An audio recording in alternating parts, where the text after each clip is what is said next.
ஓம் சாய்ராம், ஓம் சாய்ராம், ஓம் சாய்ராம். என் இனிய அன்பான நேயர்களுக்கு வணக்கம். என் குருநாதர் எழுத்து சித்தர் பாலகுமாரன் சார் அவர்களை மனதார பிரார்த்தனை செய்துவிட்டு உங்களுடன் உரையாட தொடங்குகிறேன். வாழ்க்கையில் சில அதிசயங்கள் நடந்துக்கிட்டே இருக்கும். நமக்குத்தான் அந்த அதிசயங்கள் அதிசயமா இல்லை சாதாரண சம்பவமா அப்படிங்கிறதே தெரியாது. அபூர்வம் அப்படின்னு சொல்கிறோம்ல, அதிசயம் அப்படின்னு சொல்கிறோம்ல, ஆச்சரியம் அப்படின்னு சொல்கிறோம்ல, வினோதம் அப்படின்னு சொல்கிறோம்ல, இந்த ஆச்சரியம், வினோதம், அதிசயம், அபூர்வம் இதெல்லாமே ஒரு அற்புதமான விஷயங்களாக கட்டமைக்கப்பட்டிருக்கிறது தான் இங்கே கடவுளுடைய மகான்களுடைய அனுகிரகமாகவே இருக்குது. சமீபத்தில் ஷீரடிக்கு போயிட்டு வந்த என்னுடைய நண்பர், அவர் எனக்கு தொலைபேசியில் ஃபோன் பண்ணி, சுவாமி நான் வீட்டுக்கு வரலாமா அப்படின்னு சொல்லி கேட்டார். தாராளமாக வாங்க அப்படின்னு சொல்லி சொன்னேன். அப்படி வந்திருந்தப்ப நான் எப்பயோ அவர்கிட்ட 7000 ரூபாய் அவருக்கு பணம் கொடுத்துருந்தேன். அந்த 7000 ரூபாய்க்கு நான் அதுக்கப்புறம் நான் திருப்பி கேட்கல. அவர் ஏன் கொடுத்தேன்னாக்கா அவருக்கு தேவையாக இருந்தது, நான் கொடுத்துருந்தேன்.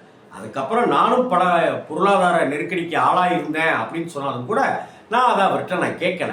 அப்படிப்பட்ட ஒரு சூழ்நிலையில் அவர் என்ன பண்ணினார், உங்களை வந்து பார்க்க வரலாமா அப்படின்னு கேட்டார். யோ தாராளமாக வாயா, எப்போ வேணாலும் வரேன் சுவாமி அப்படின்னு சொல்லிட்டு ஒரு நாள் வந்தார். அவர் என்கிட்ட ஃபோன் பண்ணினது ஒரு திங்கட்கிழமை, ஆனால் அவர் வந்தது ஒரு வியாழக்கிழமை.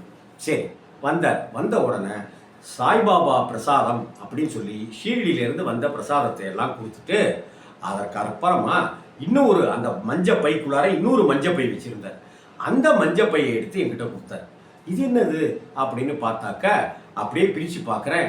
கிட்டத்தட்ட நான் அவர்கிட்ட கொடுத்த அந்த எப்பயோ பல வருடங்களுக்கு முன்னாடி கொடுத்த அந்த 7000 ரூபாய் நான் திரும்பவே வாங்கலை. அவர்கிட்டையும் நான் பணம்லாம் ஒன்றும் தர வேணாயா, பார்த்துக்கலாயா அப்படின்னு சொல்லியிருந்தேன். அதற்கு பதிலாக ஷீரடியில் எனக்காக அங்கே பூஜிக்கப்பட்ட, அங்கே வைத்து பாபாவிடம் வைத்து பூஜிக்கப்பட்ட அந்த ரக்ஷையை, இந்த கட்டியிருக்கோம் பார்த்தீங்களா, இந்த ரக்ஷையை அவர் அங்கேருந்து வாங்கிட்டு வந்தார். எனக்கு அப்படியே கண்ணிலேருந்து ஜலம் வந்துடுச்சு. என்னடா இது, சாய்ராம் சாய்ராம், என்ன இது விளையாட்டு அப்படின்னு. அதுக்கப்புறம் அன்றைக்கி சாயந்தரமே வீட்டில் அலம்பி சுத்தம் பண்ணி உடனடியாக ஒரு பாபா ஒரு பூஜை, அந்த பூஜை இந்த ரக்ஷையை கொண்டு பூஜை செய்து ரக்ஷையில் பாபாவை அவாகனம் செய்து அதற்குள்ளார அமர்த்தி கண்ணீர் விட்டு அழுவோம். சாய்ராம் சொல்லி நாங்கள் எல்லாரும் கண்ணீர் விட்டு அழுவோம். அந்த ரக்ஷையைத்தான் இப்போ நான் அணிஞ்சிருக்கேன். அந்த ரக்ஷை வீட்டில் பாபாவிட்டே இருக்கு. அந்த பாபா இன்னும் என்னென்ன அற்புதங்களை எல்லாம், என்னென்ன அதிசயங்களை எல்லாம் காட்டப் போகிறாரோ.